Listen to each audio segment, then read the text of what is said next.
And we start at 6, working to get answers and holding officials accountable in an ongoing I-Team investigation. Tonight we are uncovering new information from the grand jury transcripts and the indictment against Coachella Mayor Steven Hernandez.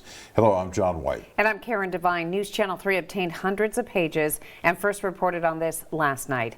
Tonight, in an all-news special report, News Channel 3's Garrett Hoddle digging deeper, walking us through the charges and how prosecutors built this case. Garrett. That's exactly right. He's been a figurehead of Coachella politics for more than 20 years.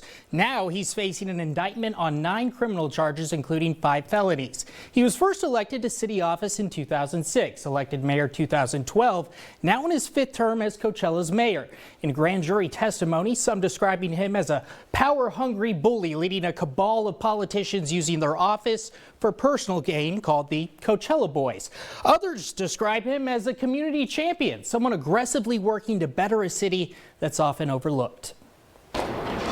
On October 30th, 2025, the case went public. A Riverside County grand jury returning an indictment against Coachella Mayor Steven Hernandez. Do you want to say that an indictment is not a guilty verdict? Prosecutors charging Hernandez on 9 total counts, 4 felony counts of perjury, and 5 conflict of interest counts. The felony conflict of interest charge is tied to a city council vote on a contract with the Coachella Valley Association of Governments, connected to its Housing First supportive housing program. Prosecutors allege Hernandez voted to approve the contract while having a financial interest in properties actually used by the program, something they said should have required him to step aside. Grand jury testimony shows CVAG's Deputy Executive Director Erica Felci was present at the City Council meeting where that contract was approved. CVAG released this statement following Hernandez's arrest back on October 30th, 2025, defending the Housing First program and saying they're fully cooperating with authorities. Grand jury testimony reveals investigators focus closely on how Hernandez reported rental income on his required financial disclosure forms, known as Form 700s. Investigators told jurors that on multiple Form 700 filings related to the properties used in the Housing First program, Hernandez checked the box indicating he received less than $10,000 in gross rent from those certain properties. According to the testimony, that reporting option doesn't require him to list the tenant or source of the rent, only the property itself. But in reality, the rent payments were higher, prosecutors say, and the tenant was CVAG.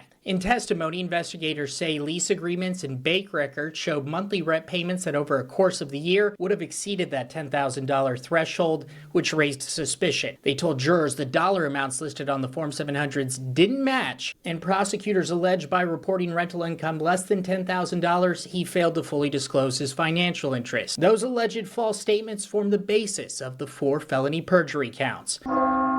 The 4 misdemeanor conflict of interest counts relate to other city actions, including votes and advocacy involving the Fountainhead Plaza, downtown fire station, the Tripoli mixed-use project, and the Sunline Transit Hub upgrade. Prosecutors allege Hernandez participated in those decisions despite having financial interests that should have required him to recuse himself.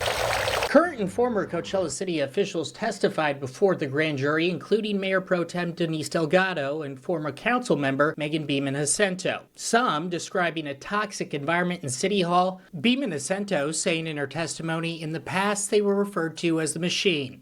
I haven't heard that term as much lately. The term that I use and some of my community advocate or political friends use is the Coachella Boys. Hernandez has pleaded not guilty to all charges. His attorney said they recognize the serious nature of the case and will work to resolve it.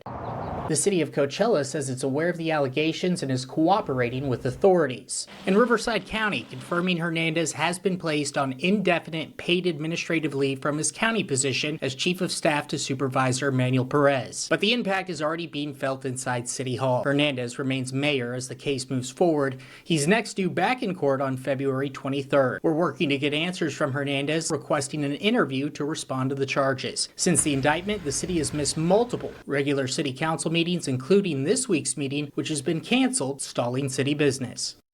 And a city spokesperson telling us this week's meeting's cancellation was logistical, not political. The next meeting is now scheduled for January 28th. Stick with News Channel 3 as we continue to follow this criminal case and work to get answers for you.